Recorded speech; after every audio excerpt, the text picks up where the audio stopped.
为什么第二次总是弹得比较好？你有没有注意到这件事？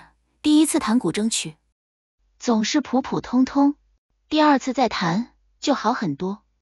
明明在家里指法记得，乐器也熟，但弹给老师听的第一次总有一种不确定，第二次就能通顺自然，甚至带感情。为什么我们不能第一次就像第二次那样弹？这不是天赋的问题，而是大脑的工作方式。第一次弹的时候，你还在摸索怎么做对；第二次，你已经在验证刚才那样做比较好。这正是专家与普通练习者的分界线。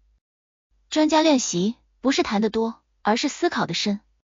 在专业科系或音乐研究所里，学生练琴的重点不是时间量，而是策略设计。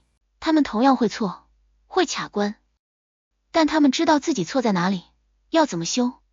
这就是刻意练习。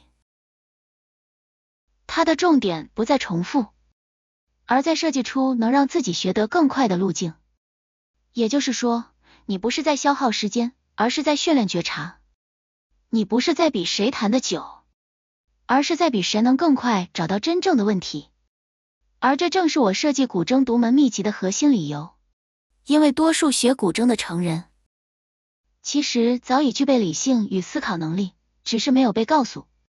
原来练古筝也有高阶策略，你不需要埋头练8小时，也能练得像古筝科班学生一样扎实。关键是用正确的策略去操作，拆解难点。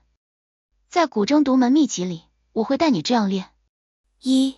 拆出问题核心，是节奏、指法、触弦，还是心理状态？ 2. 设计修正实验，用不同方法测试，观察差异。 3. 记录成功版本，让成果能被重现、被积累。这是一种既理性又充满艺术性的练习。你不再只是弹对或弹错，而是在学会控制顺畅演奏需要的各种变量。这正是专家与业余最大的差别。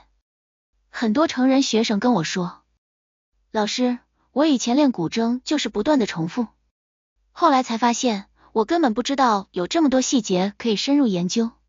这些思考方式让练习古筝不仅更有趣，我也更知道自己到底在练什么，也对自己更有信心了。